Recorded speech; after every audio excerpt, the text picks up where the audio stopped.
wabarakatuh, namo buddhaya, salam kebajikan. Salam sejahtera dan salam sehat bagi kita semua. Perkenalkan, nama saya Amarina Ananda Baskoro, atau nanti bisa dipanggil Riri, dari tim pengembang platform rapor pendidikan GovTech Edu, yang akan menjadi moderator pada webinar sosialisasi rapor pendidikan dengan fitur otomasi PBD atau perencanaan berbasis data untuk perencanaan bantuan operasional sekolah dan bantuan operasional penyelenggaraan pendidikan anak usia dini dan pendidikan kesetaraan tahun 2023. Untuk diskusi kita pagi hari ini. Yang pertama yaitu Bapak Winar Jihad Akbar, SSI, MAK, selaku PLT Direktur Sekolah Menengah Atas, Direktorat Jenderal Paul Dasman, Kementerian Pendidikan, Kebudayaan, Riset, dan Teknologi. Lalu yang kedua ada Ibu Maria Teresia ST, MBA, selaku tim pengembang rapor pendidikan GovTech Edu.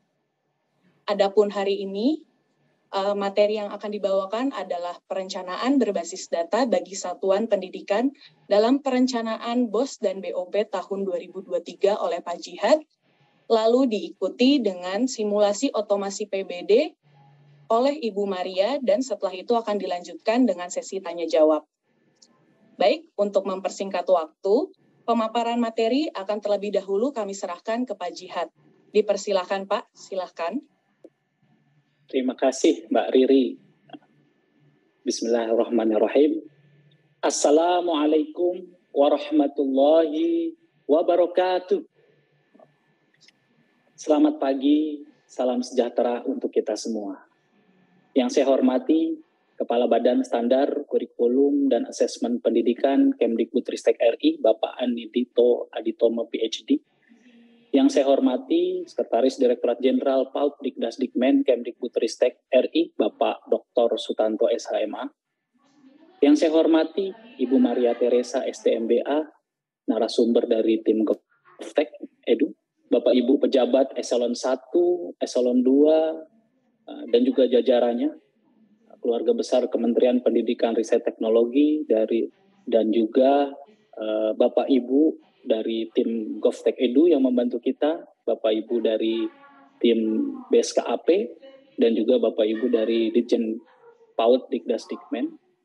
Dan tentu saja yang saya hormati pula Bapak Ibu Kepala Dinas Pendidikan Provinsi se-Indonesia, dan juga Bapak Ibu Kepala Dinas Pendidikan Kabupaten Kota se-Indonesia, Bapak Ibu Kepala UPT PAUD Dikdasdikmen, dari UPT Vokasi dan juga UPT GTK, Bapak Ibu Fasilitator Sekolah Penggerak dan juga Koordinator Fasilitator Sekolah Penggerak, dan tentu saja Bapak Ibu Kepala Satuan Pendidikan dari Panak Pendidikan Anak Usia Dini, Sekolah Dasar, Sekolah Menengah Pertama, Sekolah Menengah Atas, Sekolah Menengah Kejuruan, dan juga Pendidikan Menengah dan Pendidikan Khusus, dan juga seluruh hadirin peserta rapat webinar sosialisasi rapor pendidikan dengan fitur otomasi PBD untuk perencanaan BOS dan BOP tahun 2023.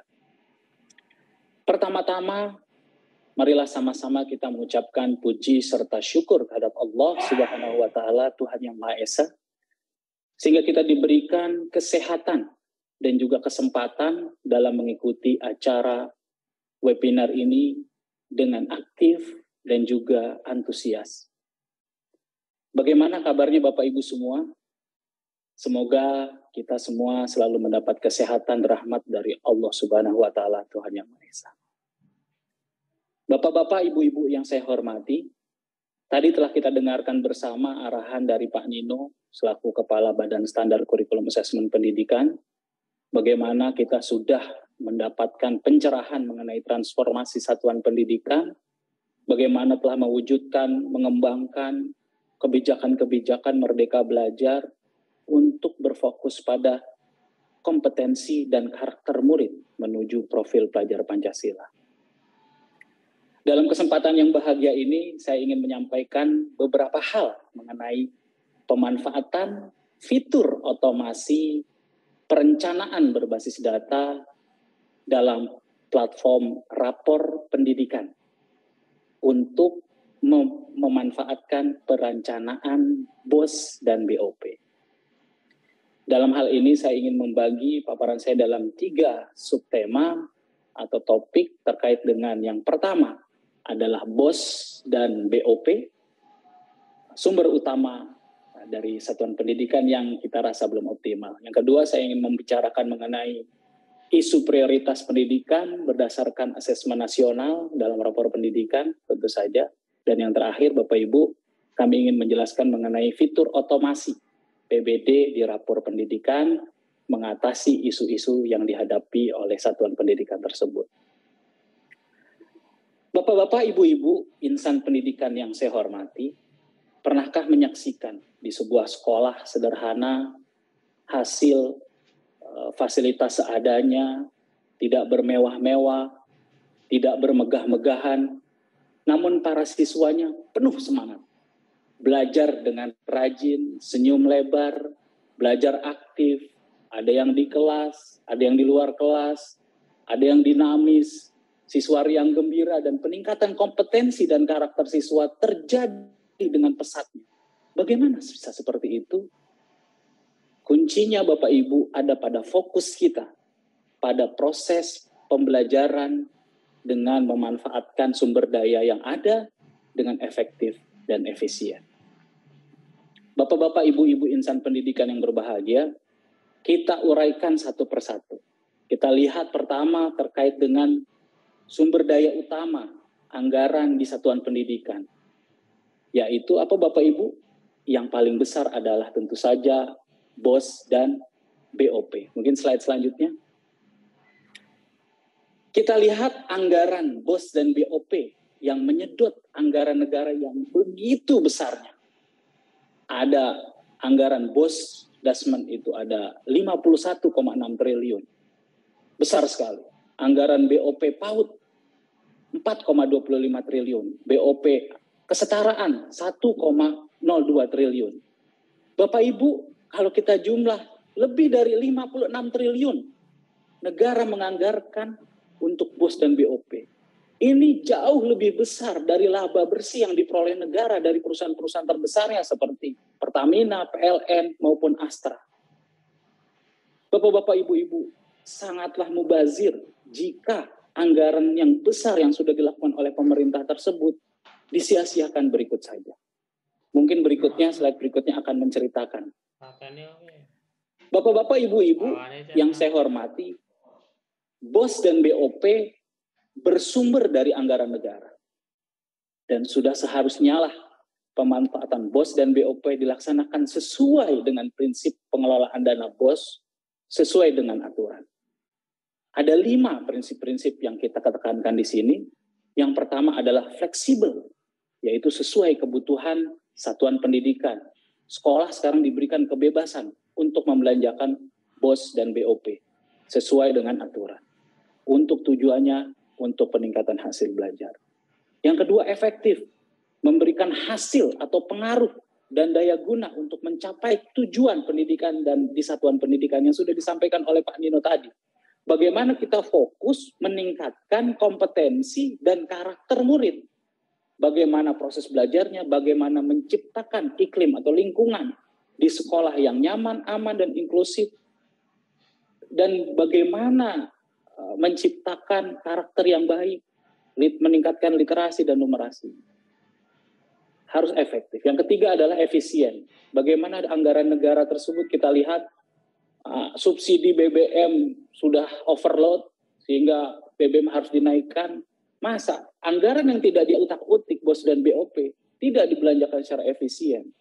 Bagaimana efisien itu meningkatkan kualitas belajar peserta didik dengan biaya seminimal mungkin. Harus ditekan gitu ya, dengan hasil yang tetap optimal.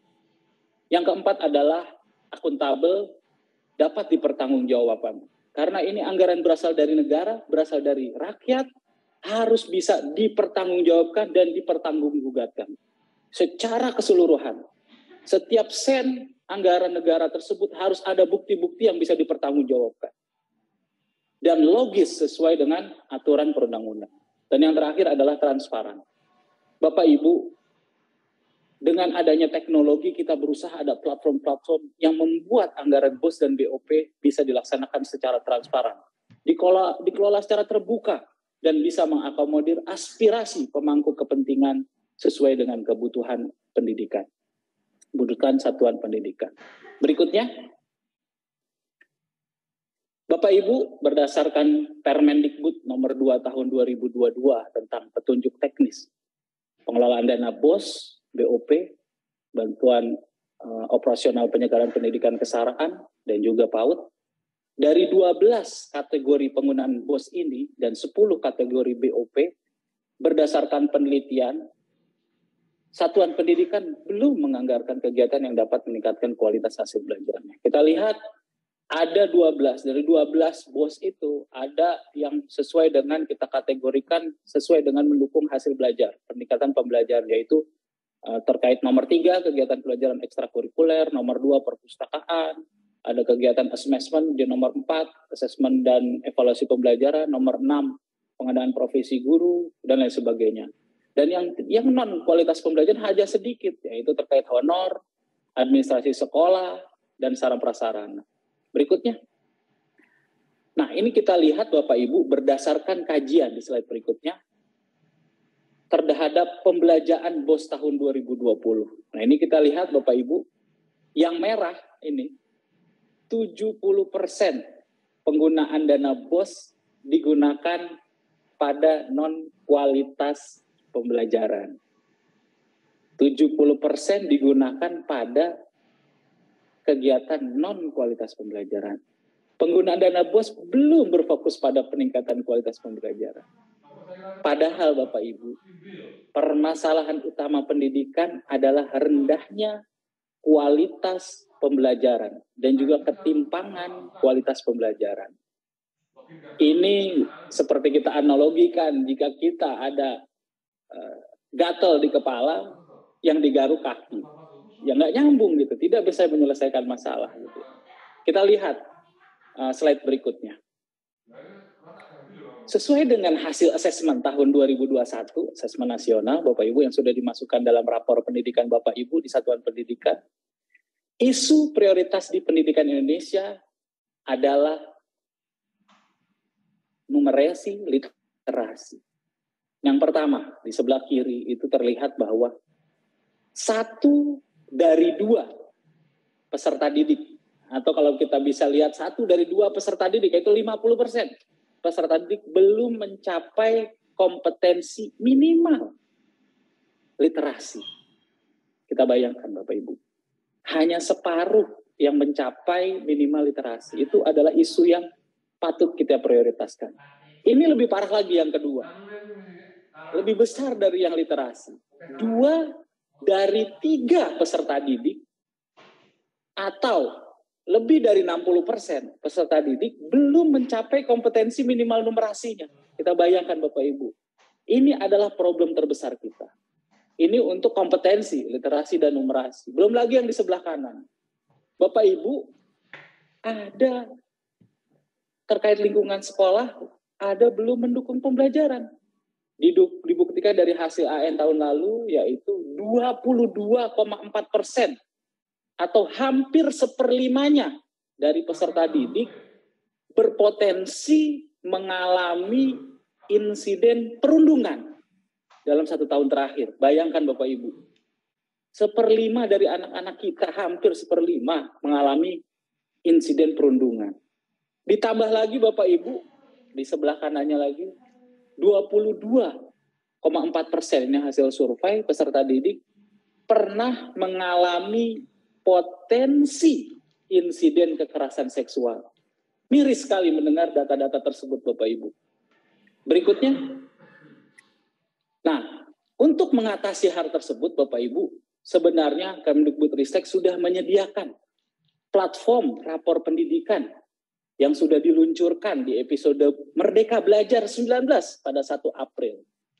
Mas Menteri menyampaikan bahwa isu literasi, numerasi, karakter, iklim keamanan sekolah, iklim kebinekaan, itu semua merupakan menjadi fokus capaian yang kita butuh, kita tingkatkan. Ini adalah bukti pentingnya penggunaan dana BOS, Bapak Ibu, untuk meningkatkan kualitas pendidikan melalui perencanaan yang baik yang sudah kita sediakan platformnya.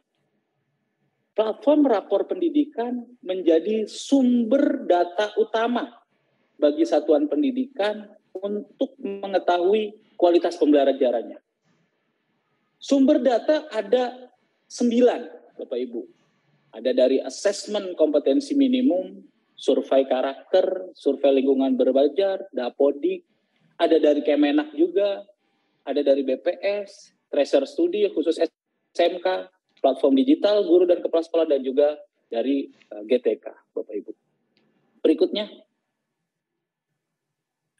Nah, kami, Bapak Ibu, berharap satuan pendidikan dapat memanfaatkan data platform rapor pendidikan sebagai sumber utama untuk perbaikan kualitas pembelajaran. Yaitu kita namakan dengan 3 langkah mudah yang kita istilahkan identifikasi, refleksi, dan benahi. Dan pada akhirnya dengan konsep seperti ini kita melakukan identifikasi, menemukan masalah berdasarkan indikator yang ada ditampilkan, kita ada di rapor pendidikan. Kemudian Bapak Ibu, kita ingin melakukan refleksi terhadap capaian, pemerataan, dan proses pembelajaran satuan pendidikan di daerah masing-masing. Tentunya kita akan menemukan akar masalahnya seperti apa. Kemudian yang terakhir kita melakukan benahi, menentukan bentuk konkret perbaikannya seperti apa. Kita rumuskan kegiatan dalam bentuk rencana kegiatan dan anggaran di satuan pendidikan. Yang akhirnya satuan pendidikan dapat menyusun dokumen kegiatan dan dokumen perencanaan dalam bentuk rencana kerja tahunan atau RKT atau dokumen-dokumen anggaran seperti rencana kerja, anggaran sekolah atau RKAS. Berikutnya, Bapak-bapak, Ibu-ibu, konsep pemanfaatan data platform rapor pendidikan untuk perbaikan kualitas pembelajaran melalui identifikasi, refleksi, benahi, sampai pada penyusunan dokumen perencanaan penganggaran, sampai berbalik lagi kepada analisis rapor lagi, kita namakan perencanaan berbasis data. Perencanaan berbasis data adalah proses yang berkelanjutan dan terintegrasi dalam siklus perencanaan dalam satuan pendidikan. Siklus PBD tersebut dimulai dari analisis profil pendidikan, akar masalahnya seperti apa kita analisis, kita rumuskan program dan kegiatan berdasarkan prioritas akar masalah yang terjadi di satuan pendidikan, kemudian memasukkan hasil rumusan tersebut ke dalam dokumen perencanaan dan penganggaran, kemudian dilaksanakanlah dokumen perencanaan tersebut dalam implementasi pelaksanaan kegiatan, sampai pada monitoring dan evaluasi, dan selanjutnya kembali lagi kepada langkah pertama, yaitu melakukan analisis profil pendidikan secara berkelanjutan, membentuk suatu siklus yang terus-menerus dan berkelanjutan. Berikutnya, Bapak Ibu, untuk mempermudah siklus PBD tersebut, langkah-langkah 1-6 tersebut, Bapak Ibu, Kemdikbudristek telah meluncurkan pada tanggal 13 September kemarin fitur baru, fitur otomasi perencanaan berbasis data yang ada di platform rapor pendidikan. Jadi Bapak Ibu, nah ini Bapak Ibu bisa lihat ada tindak lanjut di situ yang kita merahi di situ. Kemudian Bapak Ibu bisa ada rekomendasi perencanaan berbasis data atau PBD, dan Bapak Ibu bisa unduh. Dan bisa dalam bentuk Excel, Bapak Ibu bisa melakukan analisis. Kita akan hadirkan Bapak Ibu, nanti akan dijelaskan oleh Mbak Maria di sesi berikutnya detailnya seperti apa gitu ya. Detailnya seperti apa, ini memang kecil Bapak Ibu. Nah, ini akan ditunjukkan di slide berikutnya. Setelah kita klik unduh, Bapak Ibu, nanti akan ada. Dan berikutnya Bapak Ibu di slide berikutnya, satuan PAUD. Nah ini Bapak Ibu. Nah, untuk berikutnya, sebelumnya hanya pada semula satuan pendidikan Dikdas dan Dikmen yang bisa mengakses platform rapor pendidikan untuk melakukan PBD. Nah sekarang PAUD pun bisa dengan bantuan lembar PBD sebagai alat bantu evaluasi PAUD dan untuk menyusun rencana. Berikutnya Bapak Ibu, nah ini adalah contoh gambaran fitur perencanaan berbasis data baik itu PAUD maupun Dikdas Dikmen gitu ya, di platform rapor pendidikan. Ada rekomendasi kegiatannya. Nah ini memang kecil, kita sengaja kecil di sini karena nanti akan disimulasikan oleh Mbak Maria, nanti disimulasikan, nanti Bapak Ibu bisa melakukan cek langsung. Di sini Bapak Ibu ada masalahnya apa, identifikasi, kemudian ada akar masalahnya seperti apa, dan kemudian kita sediakan rekomendasi dibenahi. Ada identifikasi, refleksi, benahi. Nah di benahi ini Bapak Ibu nanti akan kita sampaikan prioritas 5 prioritas berdasarkan akar masalah yang paling benar-benar kita analisis berdasarkan perhitungan di aplikasi, kita otomasi. Dan ini bersifat terbuka Bapak Ibu, ini hanya panduan awal. Jika Bapak Ibu melihat keseluruhan, ada perubahan-perubahan, bahkan itu yang kita inginkan, Bapak Ibu silakan bisa mengedit ini gitu ya, berdasarkan hasil identifikasi, refleksi, dan benahi dari Bapak Ibu. Yang kita pentingkan adalah alur proses perencanaan berbasis datanya, yaitu identifikasi, refleksi, akar masalahnya apa, langsung kita buatkan benahi. Dan ini adalah merupakan hanya contoh otomasi yang disediakan untuk mempermudah Bapak Ibu dalam melakukan perencanaan berbasis data. Berikutnya Bapak Ibu, di slide berikutnya, nah ini adalah contoh gambaran fitur perencanaan berbasis data, baik itu PAUD maupun Dikdas, Dikmen, di platform rapor pendidikan terkait dengan bagaimana rekomendasi kegiatan ini dihubungkan kepada Arkas gitu ya. Jadi sudah ada deskripsinya dari benahi tersebut, deskripsi benahinya, kemudian ada kegiatan-kegiatan, dan kita lihat, kita petakan Bapak Ibu, kita petakan di situ ada dengan pemetaan rekomendasi dengan kode kegiatan di Arkas yang dapat dipilih sesuai dengan prioritas rekomendasi perbaikan. Nah, ini merupakan sambungan rekomendasi program ke kegiatan Arkas dari yang tadi gitu ya. Nanti akan lebih detail Bapak Ibu, ini kecil-kecil memang sengaja kita lakukan, nanti ada di sesi berikutnya akan dijelaskan oleh Mbak Maria yang lebih teknis lagi, disertai simulasi, fitur otomasi, langsung dipraktekkan. Berikutnya dan yang terakhir Bapak Ibu yang ingin saya sampaikan di sesi saya ini, kami mendorong Bapak Ibu dari UPT Bapak Ibu, baik itu UPT Paudasmen, BPMP, B2 PMP, Bapak Ibu dari UPT Vokasi dan juga GTK, marilah kita bersama-sama dengan Dinas Pendidikan Provinsi, Bapak Ibu dari Dinas Pendidikan Provinsi dan Kabupaten Kota, untuk membantu satuan pendidikan dalam memahami rapor pendidikan dan juga bagaimana kita melaksanakan PBD. UPT kita harapkan dapat melakukan sosialisasi dan advokasi, bagaimana mendorong akselerasi satuan pendidikan untuk melaksanakan PBD, dan Dinas Pendidikan mohon dukungannya untuk menjangkau satuan pendidikan di daerahnya masing-masing untuk melaksanakan perencanaan berbasis data. Dan yang terakhir Bapak Ibu dari Dinas Pendidikan, kami ingin minta bantuan mengkampanyekan fitur rekomendasi PBD di platform rapor pendidikan melalui stakeholder di pendidikan di daerah masing-masing, yaitu melalui pengawas dan juga MKK. Berikutnya, saya tutup Bapak Ibu paparan saya dengan pesan, marilah bersama kita susun rencana berbasis data dengan cara identifikasi, refleksi, benahi untuk meningkatkan kualitas belajar siswa dan siswi. Demikian yang dapat saya sampaikan. Jika ada kesalahan, saya mohon maaf. Otomasi PBD, rapor pendidikan. Wassalamualaikum warahmatullahi wabarakatuh. Selamat pagi. Terima kasih atas paparannya Pak Jihad, amat sangat inspiratif sekali ya. Jadi prinsip-prinsip dari pengelolaan dana BOS sendiri itu yaitu fleksibel, efektif, efisien, akuntabel, dan transparan. Dan penganggaran dana BOS saat ini masih terfokus pada komponen non-kualitas pembelajaran ya Pak Jihad. Dengan begitu, dengan adanya capaian hasil asesmen nasional di rapor pendidikan dapat menjadi fokus satuan pendidikan dalam melakukan penganggaran yang ada di satuan pendidikan. Nah, satuan pendidikan juga dapat memanfaatkan data di rapor pendidikan sebagai sumber data utama, yaitu untuk perbaikan kualitas pendidikannya. Nah, baik Bapak Ibu yang saat ini sudah berada di ruangan, dapat memberikan pertanyaan kepada narasumber juga ya di kolom chat. Nanti tim kami akan memilih beberapa pertanyaan untuk dijawab oleh narasumber. Nah, baik, sebelum kita akan lanjut ke narasumber selanjutnya, mungkin kita akan saksikan terlebih dahulu video mengenai PBD.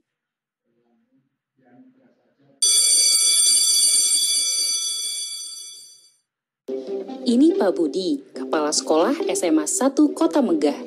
Pak Budi ingin melakukan perencanaan berbasis data atau PBD dan menggunakan rapor pendidikan untuk bantu melihat kondisi sekolah. Pak Budi menemukan skor numerasi di satuan pendidikannya rendah dan harus dibenahi. Pak Budi berpikir, langkah apa yang harus saya ambil? Dari mana akar masalahnya?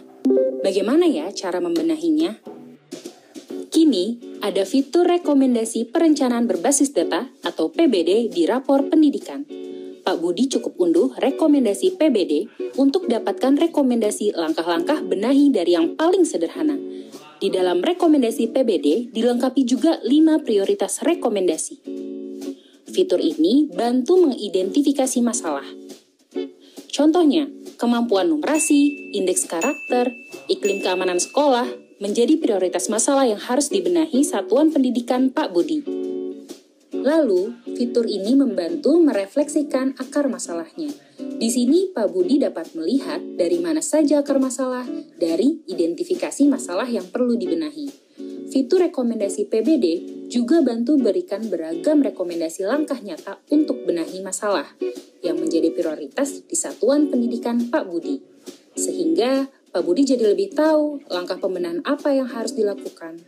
Pak Budi berpikir, rekomendasi perencanaan berbasis data atau PBD tidak cukup hanya diunduh saja. Dari beragam rekomendasi langkah, perlu prioritasisasi dan dibutuhkan kesepakatan bersama agar bisa gotong royong untuk benahi, dimulai dari langkah yang paling sederhana. Ini contoh aksi Pak Budi. Pak Budi mengadakan pertemuan periodik bersama semua yang berperan terhadap kualitas satuan pendidikannya. Tidak lupa, Pak Budi mencetak seluruh rekomendasi termasuk 5 prioritas rekomendasi. Bersama pendidik, tenaga kependidikan, dan komite sekolah, Pak Budi mengevaluasi kembali dan pilih langkah sederhana yang bisa dilakukan bersama sesuai kebutuhan pembenahan satuan pendidikan, sumber daya, dan anggaran. Hasil kesepakatan didokumentasikan dalam tabel yang berisi deskripsi kegiatan dan sumbernya. Jika dibutuhkan anggaran, dapat memasukkan kode kegiatan yang relevan ke dalam RKAS. Contohnya, semua pemangku kepentingan di satuan pendidikan Pak Budi sepakat memulai pembenahan dari kemampuan numerasi. Langkah sederhana dimulai dengan pemanfaatan platform Merdeka Mengajar yang bebas diakses semua pendidik untuk meningkatkan kapasitas kualitas guru dan kepala sekolah terkait materi numerasi. Para pendidik dapat mengadakan sesi bersama, misalnya setiap Rabu setelah kegiatan mengajar. Agendanya menonton dan mendiskusikan video inspirasi dalam platform Merdeka Mengajar tentang metode pembelajaran numerasi. Lalu, bersama komunitas belajar, meningkatkan kompetensi dengan berbagai pengetahuan terkait numerasi. Selanjutnya, mempraktikkan ke dalam aksi nyata bersama para murid. Tidak lupa, melakukan refleksi pembelajaran untuk mengidentifikasi dampak metode pembelajaran dengan melibatkan pemangku kepentingan satuan pendidikan, contohnya komite sekolah. Pak Budi sudah memberikan contoh cara benahi, mulai dari langkah yang paling sederhana bersama semua yang berperan di satuan pendidikannya. Saatnya giliran Anda praktikan di satuan pendidikan dengan unduh fitur rekomendasi PBD, cek prioritas rekomendasi, pelajari dan diskusikan bersama semua yang berperan di satuan pendidikan Anda. Mulai benahi dari yang paling sederhana, mulai dari rapor pendidikan. Ya, mungkin kita langsung saja. Selanjutnya kita akan menyimak paparan dari Ibu Maria Teresia tentang simulasi rapor pendidikan dan otomasi PBD, serta bagaimana cara memanfaatkannya. Kalau begitu, saya langsung saja persilahkan Ibu Maria untuk memulai paparannya. Terima kasih Mbak Riri. Selamat pagi Bapak Kepala Beskap, Bapak Sesditjen Paudik Dasman, Bapak Sekretaris Beskap, Bapak PLT Direktur SMA, dan Bapak Ibu peserta webinar. Selamat pagi, salam sejahtera untuk kita semua. Tadi kita baru saja mendengarkan paparan dari Pak Jihad mengenai banyak sekali sudah dijelaskan sedikit mengenai otomasi rekomendasi PBD. Nah, saat ini saya akan menjelaskan mengenai fitur baru di platform rapor pendidikan ini, mungkin secara teknis Bapak Ibu. Jadi misalkan kalau saya mungkin menjelaskan terlalu cepat, mohon boleh di kolom chat, boleh disampaikan kalau saya menjelaskan terlalu cepat. Nah, saya akan share screen.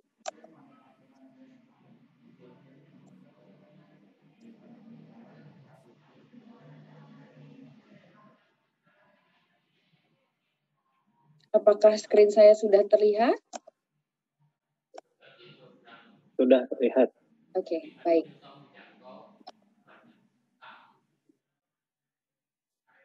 Ya, jadi saya ingin sekedar mengingatkan kembali mengenai platform rapor pendidikan ini.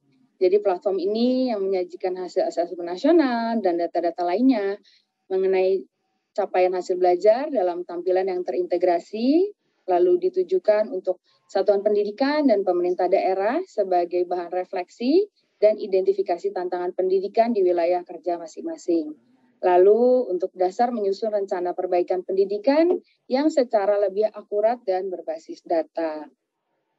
Nah, lalu saya juga ingin mengingatkan kembali sebelum kita mengakses platform rapor pendidikan, saya ingin mengingatkan bahwa untuk mengakselerasi dan memastikan bahwa satuan pendidikan itu dapat memiliki akses Bapak Ibu. Jadi sebelum untuk mengakses platform rapor pendidikan, Bapak Ibu dari satuan pendidikan, jadi harus dulu memiliki akun belajar ID, lalu setelah itu mengaktifasi akun belajar ID. Jika sudah diaktifasi, Bapak Ibu akan otomatis termapping ke dalam platform rapor pendidikan. Tapi jika belum diaktifasi, kami mohon agar Bapak Ibu dapat mengaktifasi akun belajar ID-nya agar dapat mengakses platform rapor pendidikan dan nantinya Bapak Ibu dapat mengunduh rekomendasi PBD untuk satuan pendidikan masing-masing. Tadi ini sudah sedikit dijelaskan oleh Pak Jihad. Jadi dulu sebelum ada fitur otomasi rekomendasi PBD ini, tampilannya itu seperti yang di sebelah kiri. Jadi hanya mengunduh laporan pendidikan, rapor pendidikan sesuai dengan capaian masing-masing. Nah, sekarang sudah ada rekomendasi PBD seperti yang di sebelah kanan. Lalu untuk satuan PAUD, dulu ketika mengunduh yang didapatkan hanya indikatornya. Nah, sekarang ada indikator rapor pendidikannya itu lebih lengkap dan penjelasannya lebih detail, lalu dapat mengunduh lembar PBD juga.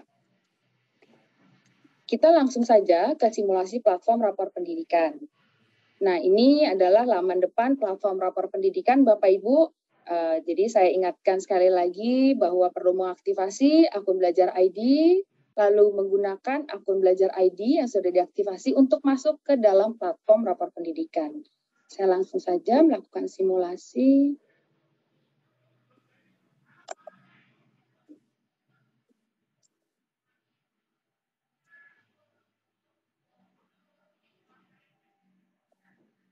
Ya, apakah layar saya sudah terlihat?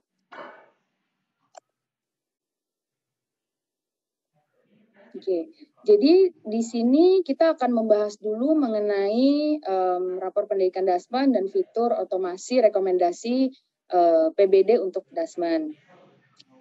Di sini saya akan login sebagai kepala sekolah SMP.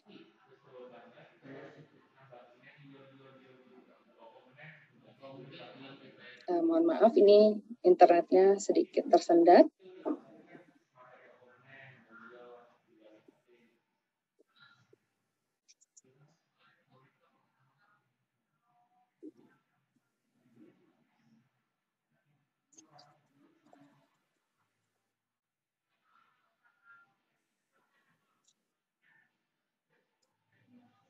Oke, Bapak Ibu ini mungkin agak sedikit tersendat, mungkin saya jelaskan saja.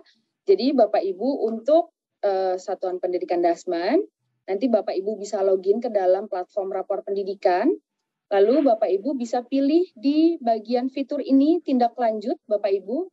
Di sini nanti ada tindak lanjut, lalu Bapak Ibu klik, nanti di sini akan terlihat bahwa ada yang bisa diunduh. Di bagian atas itu ada laporan dari capaian satuan pendidikan tersebut. Lalu nanti di bawahnya ini ada rekomendasi PBD. Nah, jika Bapak Ibu klik di rekomendasi PBD ini, akan ada 2 file yang dapat Bapak Ibu unduh. Yang pertama itu adalah lembar rekomendasi PBD yang seperti ini. Jadi nanti ini ada 3 dokumen, tadi yang seperti saya sampaikan, Bapak Ibu ada laporan rapor pendidikan, sesuai dengan capaian satuan pendidikan masing-masing, lalu ada lembar rekomendasi PBD, yaitu lembar ini, dan nanti ada uraian kegiatan ARKAS. Jadi nanti ada 3 dokumen Bapak Ibu, ini untuk uraian kegiatan ARKAS. Nah, apa sih yang harus dilakukan dengan ini Bapak Ibu? Nah, ini di sini ada prioritas rekomendasi. Jadi tadi yang seperti sudah dijelaskan, dengan adanya fitur otomasi rekomendasi PBD ini, Bapak Ibu, jadi kan kalau dulu kita memakai analogi laporan rapor pendidikan itu seperti hasil medical check up. Jadi hasil medical check up, tapi setelah itu bingung apa yang harus dilakukan. Jadi misalkan saya sakit asam urat, saya tuh harus apa gitu loh. Jadi kalau dulu bingung saya harus apa, dengan adanya fitur baru ini maka dari digunakan algoritma dan dengan formulasi maka didapatkan 5 prioritas rekomendasi Bapak Ibu. Jadi di sini ada 5 prioritas rekomendasi yang bisa kita lihat di sini. Nah, lalu apa sih yang harus kita lakukan? Nah, lalu di sini ada seluruh rekomendasi. Ada 27 seluruh rekomendasi di sini. Nah, Bapak Ibu mungkin bisa saya ke file yang satunya lagi sebentar. Nah, jadi yang harus Bapak Ibu fokuskan adalah di lembar kedua, prioritas rekomendasi. Jadi Bapak Ibu, kalau rekomendasi ini kita bisa lakukan editing. Jadi ada 3 hal yang bisa kita lakukan. Kita menambahkan rekomendasi ini, lalu mengurangi, tapi menguranginya itu apakah mengurangi satu indikator atau mengurangi sebagian dari benahi ini Bapak Ibu. Nah, jadi contohnya, jadi kan ini kondisi ini yang tahu kondisi satuan pendidikan itu pasti Bapak Ibu dari satuan pendidikan. Jadi misalkan Bapak Ibu merasa, oh saya merasa bahwa indikator karakter ini perlu ditambahkan. Nah, jadi dalam rekomendasi ini Bapak Ibu bisa menambahkan. Jadi Bapak Ibu bisa copy, Bapak Ibu masukkan ke dalam lembar kedua. Nah, lalu Bapak Ibu mungkin merasa nanti di kemampuan numerasi ini, di indikator pertama ini, oh Bapak Ibu merasa bahwa, oh kayaknya ini 3 benahi ini tidak terlalu cocok dengan kondisi satuan pendidikan saya. Nah, ini Bapak Ibu juga bisa hilangkan dari sini Bapak Ibu. Jadi Bapak Ibu hanya berfokus untuk membenahi 2 ini, itu juga bisa Bapak Ibu. Nah, lalu nanti setelah dari sini Bapak Ibu bisa melihat ke lembaran uraian kegiatan ARKAS. Nah, apa yang harus dilakukan dari sini Bapak Ibu? Kalau kita lihat tadi, ini maaf saya agak bolak-balik ke sini Bapak Ibu. Jadi kan ini untuk benahi 1, ini kan pemanfaatan platform Merdeka Mengajar untuk peningkatan kapasitas guru dan kepala sekolah terkait materi numerasi. Nah, di sini itu dibenahi 1. Nah, di sini kita lihat, oh ini peningkatan kualitas guru kelas dan mata pelajaran. Ini sebetulnya ini deskripsi benahinya itu cocok dengan yang tadi ada di sini Bapak Ibu. Sudah sesuai. Nah, lalu kita lihat nama kegiatannya apa. Nah, setelah itu Bapak Ibu tambahkan kolom di sini Bapak Ibu. Kalau tadi kan ketika kita mengunduh, kolomnya hanya sampai di kolom H. Nah, Bapak Ibu tambahkan kegiatan di sini. Jadi untuk meningkatkan itu, kita buat kegiatan, peningkatan kualitas guru kelas, mata pelajaran. Lalu kita adakan kegiatan berbagi pengetahuan antar guru terkait numerasi. Nah, lalu kita masuk lagi Bapak Ibu, kita masuk lagi ke lembar kerja Arkas. Nah, ini kita masukkan benahi yang kita pilih itu, tadi di lembar sebelumnya, itu ada pemanfaatan platform Merdeka Mengajar untuk peningkatan kapasitas guru dan kepala sekolah terkait materi numerasi. Nah, lalu kegiatannya apa? Kegiatannya itu tadi peningkatan kualitas guru kelas dan mata pelajaran. Nah, lalu di sini nanti kita berikan detail penjelasan kegiatannya itu apa. Nah, kita karena itu terkait dengan numerasi, jadi kita mau melakukan pelatihan guru mata pelajaran yang terkait numerasi. Lalu kita buat ini untuk rincian belanjanya itu apa? Oh, kita butuh kertas. Jadi dalam setahun itu kita untuk kegiatan pelatihan guru mata pelajaran, kita butuh 5 rim kertas dengan harga satuannya berapa.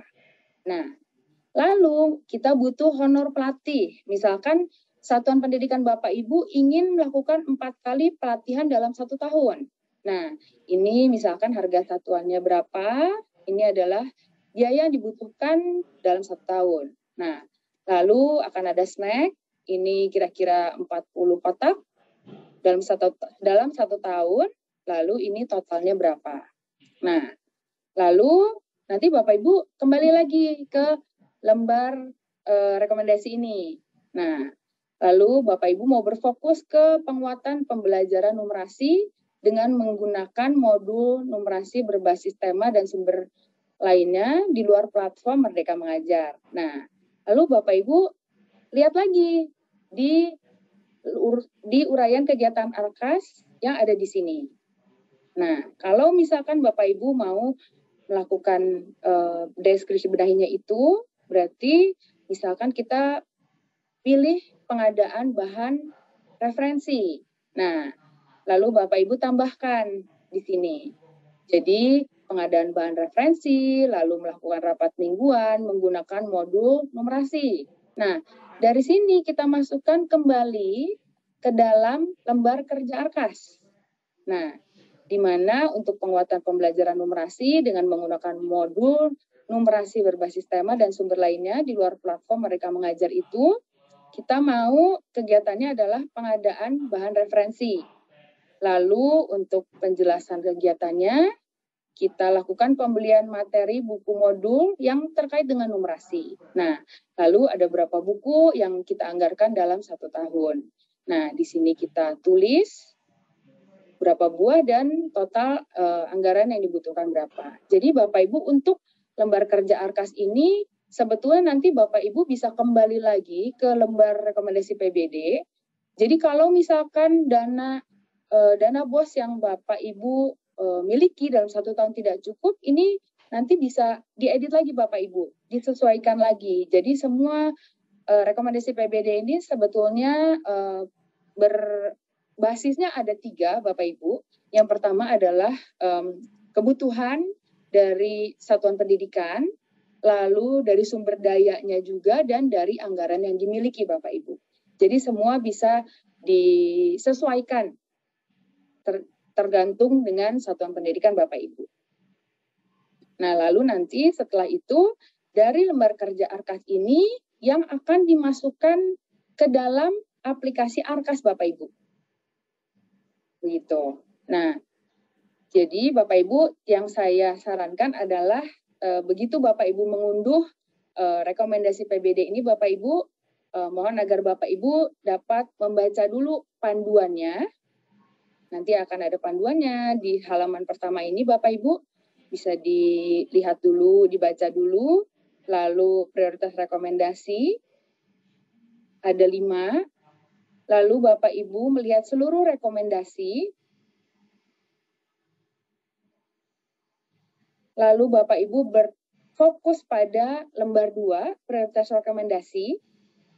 Jadi Bapak Ibu bisa menambahkan dan mengurangi sesuai dengan kondisi satuan pendidikan Bapak Ibu masing-masing.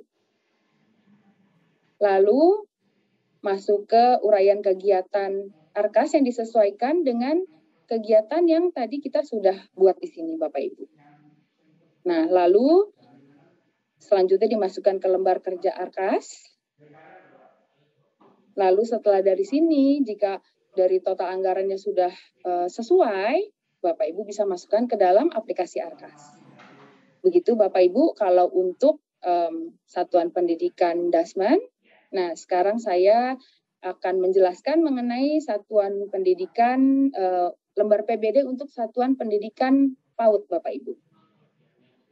Nah, ini adalah, jadi caranya itu sama seperti tadi, yaitu ketika Bapak Ibu login ke platform rapor pendidikan, jadi memang dulu setelah launching rapor pendidikan ini memang PAUD itu karena tidak mengikuti asesmen nasional, PAUD ini tidak memiliki laporan sama seperti jenjang dasar dan menengah. Nah, tapi kali ini Bapak Ibu jika ingin mengunduh lembar PBD, kami sarankan agar Bapak Ibu dapat login ke platform rapor pendidikan, lalu Bapak Ibu masuk ke tindak lanjut.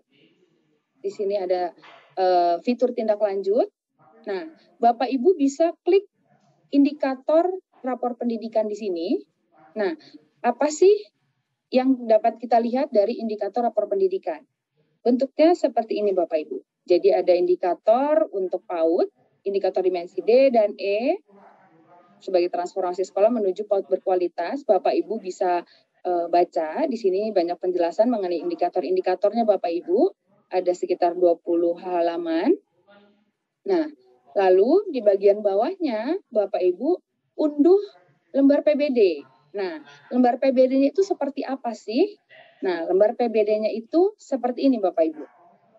Nah, jadi pertama-tama Bapak Ibu mohon dibaca dulu, dibaca aku ini. Jadi di sini terlihat jelas penjelasannya. Nah, lalu untuk melakukan PBD itu, untuk PAUD itu ada 4 lembar yang harus diisi Bapak Ibu. Nah, jadi ada 4 lembar. Yang pertama adalah evaluasi diri. Jadi Bapak Ibu bisa langsung masuk ke evaluasi diri. Nah, Bapak Ibu juga bisa baca dulu apa sih yang perlu dipahami tentang evaluasi diri. Nah, lalu ini ada tabel indikatornya. Nah, lalu Bapak Ibu kalau scroll ke bawah, ini adalah tabel evaluasi diri ini jadi bertujuan membantu satuan PAUD untuk melakukan evaluasi diri. Jadi satuan PAUD itu mengisi sendiri karena satuan PAUD tidak mengikuti asesmen nasional ini, Bapak Ibu.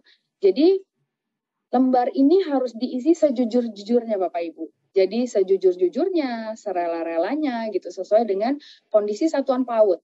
Jadi di sini itu Bapak Ibu di setiap indikator ini Bapak Ibu tuh bisa melihat. Jadi di sini ada penjelasannya, apakah bisa memilih lebih dari satu atau tidak. Nah, ini saya kasih contoh Bapak Ibu untuk indikator D1. Jadi kita isi di sini, nanti akan terlihat Bapak Ibu. Kalau misalkan hanya ada 2 yang terisi, maka dia hasil evaluasinya perlu pengembangan. Nah, lalu kalau kita isi lagi,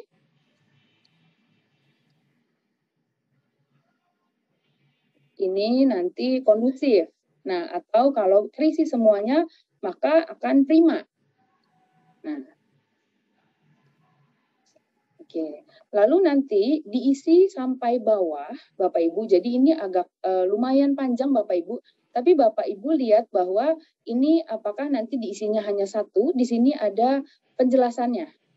Jadi untuk setiap indikator ini nanti akan ada penjelasannya. Apakah Bapak Ibu bisa mengisi lebih dari 1, ataukah hanya diisi 1, Bapak Ibu. Jadi ini masih ada, masih terus ke bawah sampai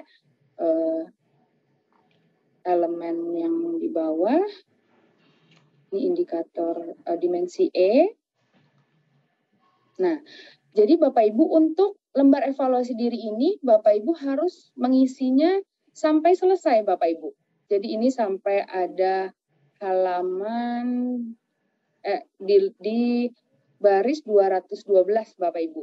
Jadi jika Bapak Ibu tidak mengisi dengan lengkap, maka nanti di lembar 2 ini datanya tidak akan masuk Bapak Ibu. Jadi dari lembar 1 evaluasi diri ini akan otomatis masuk ke dalam lembar 2 identifikasi.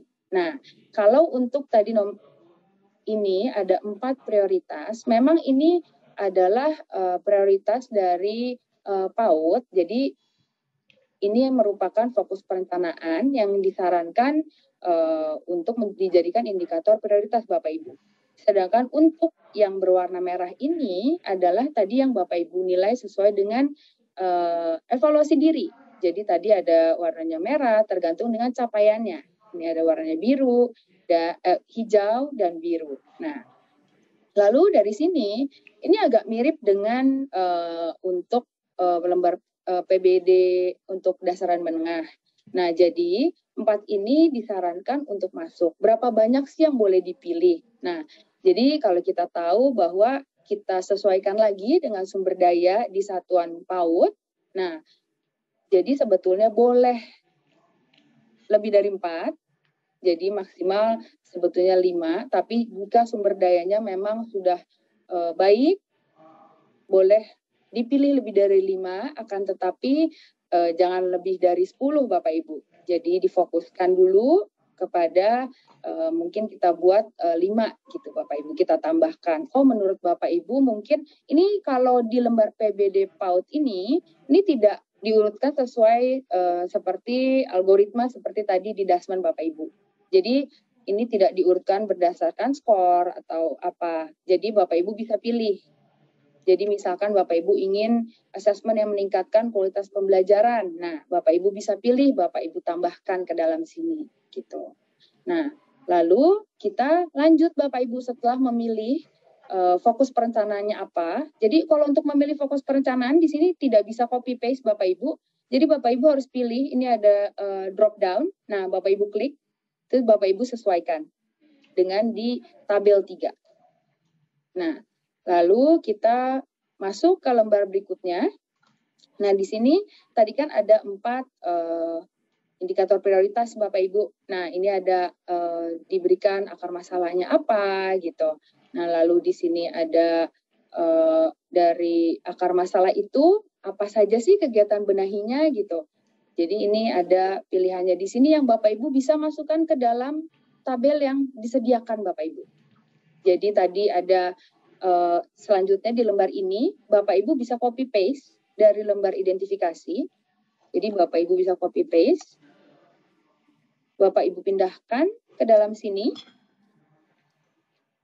Ke dalam tabel 7 ini diidentifikasi. Lalu refleksinya akar masalahnya apa? Nah, untuk D1 tadi Bapak Ibu bisa lihat di tabel di atasnya Bapak Ibu. D1 itu akar masalahnya kira-kira apa ya?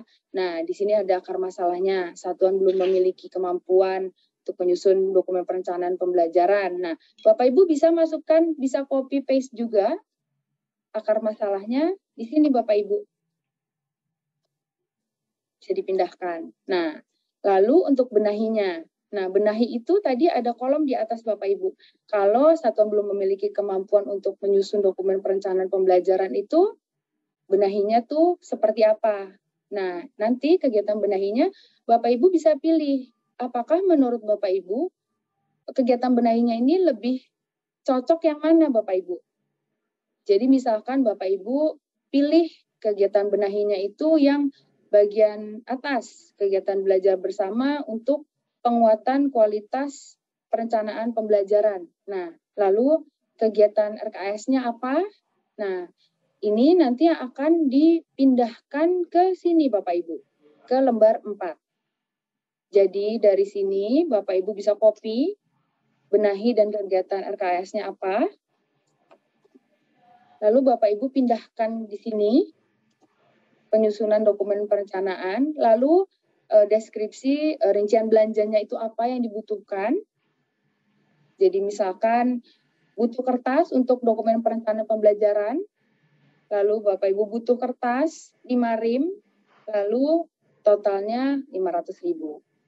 Lalu ini juga bisa dilakukan Bapak Ibu untuk item-item yang lain yang ada di sini Bapak Ibu. Jadi Bapak Ibu bisa berdiskusi dengan tenaga pendidik di sekolah Bapak Ibu. Jadi bisa berdiskusi mengenai apa ya yang bisa dibenahi gitu dari indikator prioritas di sini Bapak Ibu yang nanti bisa dimasukkan ke dalam rancangan RKAS. Nah, begitu Bapak Ibu. Jadi kalau untuk PAUD ini Bapak Ibu yang harus dilakukan adalah unduh di platform rapor pendidikan, lalu diisi lembar evaluasi diri, lalu jangan lupa file ini disimpan Bapak Ibu, untuk yang Dasman juga jangan lupa file ini disimpan, lalu nanti diterapkan Bapak Ibu.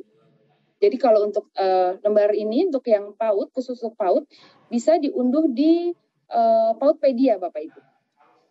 Begitu. Nah, sekian penjelasan dari saya mengenai simulasi untuk Dasman dan PAUD. Mungkin saya kembalikan kepada Mbak Riri. Terima kasih. Ya, terima kasih atas paparannya Ibu Maria. Informasi baru ini sangat bermanfaat sekali ya mengenai perencanaan berbasis data. Jadi platform rapor pendidikan ini memang sangat bermanfaat dan mempermudah untuk satuan pendidikan dalam melakukan perencanaan dan penganggaran sekolah. Selain itu juga, satuan pendidikan dapat mengunduh rapor pendidikan dan rekomendasi PBD-nya dalam platform dan dapat menggunakannya untuk proses identifikasi, refleksi, dan benahi. Baik, saat ini kita akan masuk ke sesi tanya-jawab. Waktu sesi tanya-jawab akan dilakukan kurang lebih 15 menit ya Bapak Ibu sekalian. Baik, untuk saat ini saya buka sesinya. Saya akan melihat pertanyaan-pertanyaan sudah banyak sekali ya yang ada di kolom chat, baik yang ada di Zoom maupun yang ada di YouTube gitu ya. Baik, saya akan bacakan pertanyaan yang pertama itu dari Pak